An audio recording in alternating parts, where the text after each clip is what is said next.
is Rattle the News. Look at this. Inside the makeshift camp of more than 8,000 people, mostly Haitians, in Del Rio, Texas. They crossed the river illegally and were hoping the US would let them stay. Most of their shelters are just blankets, plastic and even river reeds propped up by sticks, together with a lot of rubbish, but little water or food. Someone inside the camp filmed these images for us. US authorities have largely blocked the media from seeing it, and now they're emptying the place. Many people died in the jungle.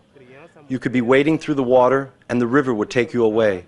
A pregnant woman, hungry people who couldn't walk and died in the forest. I saw many things, and these images haunt me. There is not enough food to give to everybody who is inside there. We need to get out of the camp to look for food. Hunger was killing us. We didn't have president. We didn't have anything. Migrant children en masse having their temperatures taken. Others exercising outside. Small children on laps waiting to be processed. Others sleeping on mats with mylar blankets. A striking contrast, makeshift playpens in a place so far from home. The images were released a day after Democratic Texas Congressman Henry Cuellar leaked photos inside the Donna facility. It took just a few minutes for us to start seeing migrant after migrant crossing. Here comes another raft across. And here's another one. That's 31 right here. 31 in that group alone? Just in this group right here.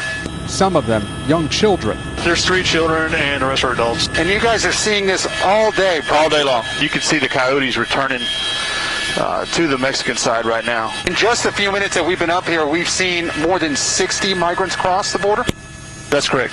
A number of agents on horseback can be seen trying to keep migrants from crossing into the country, while threatening them with what appears to be horses' reins or ropes, including families like this one holding a baby when the agents get dangerously close. As they try to pass, the agents said this to them. Hey, you use your women? This is why your country because you use your women. A massive show of force by Texas troopers creating a barricade along the border to stop the thousands of mainly Haitian migrants from arriving in Del Rio, Texas. This U.S. border facility appears more like an overcrowded daycare center. It's only supposed to hold 250 people. Overall, there are more than 4,000, including 3,400 children, smuggled to the U.S. border alone. I'm a father. I don't want to see that. As a Border Patrol agent, I didn't sign up for this.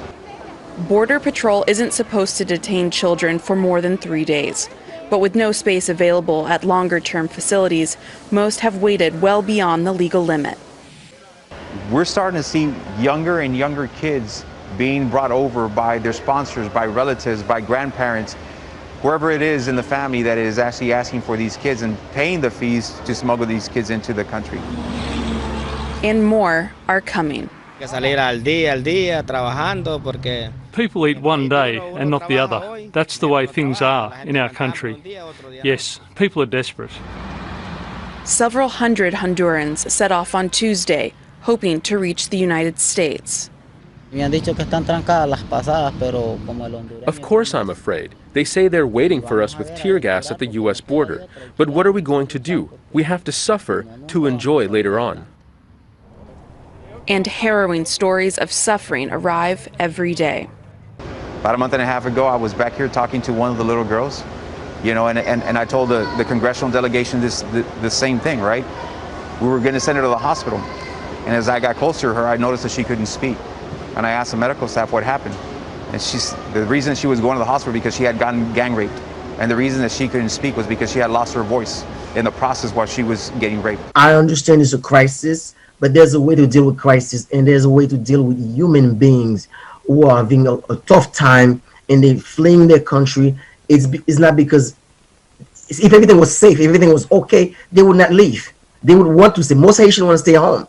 But because of the situation that is unstable right now, it's not the right time to do something like this. It's unfair, it's inhuman, and I'm wondering if it's legal what's going on here. And as I said, we Haitian, we supported the president to be elected, so we were expecting a different response from the Biden administration. So we are just on the Texas side of the Rio Grande River at about the point where thousands and thousands of Haitians are crossing over into the city of Del Rio. That right there is the international bridge, providing some shelter and cover for these immigrants who are being allowed to just cross over, and they're going to probably be living here for weeks as thousands more come. I'm going to show you the underside of this bridge. There are just thousands and thousands camped. Border Patrol is totally overwhelmed. They can't possibly process these people. They predict that the average wait time will be probably 3 weeks before the last one of the ones that just came in today will get processed. So they will just simply be here. Some of them have tents. They're looking to stay here for a while, you can see.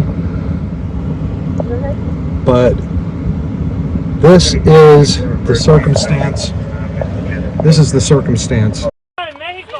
This is how one US Border Patrol officer received Haitian migrants crossing the Rio Grande, coming back with food to a camp they've set up in Texas. Hey, you use your women? This is why your country because you use your women for this. You go, no, that way.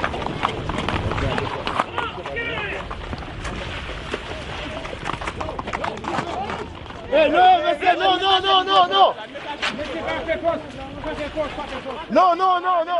We've got our families inside, dying of hunger. We've had to go out to buy food. No! You can see the tense scenes here. The Border Patrol are trying to stop people getting back into the camp after they went across to Mexico to get food, they say, because there isn't enough food for them actually there in the camp. Like many others, he said he'd suffered to get this far, on a journey through South America, past gangs and through a patch of jungle called the Darien Gap, notorious for rape and robbery. It was really difficult. I saw a lot of us who died, he told me. These images have sparked outrage. US border agents chasing Haitian migrants on horseback. El deportaron 3 aviones y nosotros no queremos deportar, no queremos ir allá porque no tenemos ni presidente ni nada. Está difícil, no tenemos cómo comer allá tampoco. Estamos aquí buscando una vida y salimos de...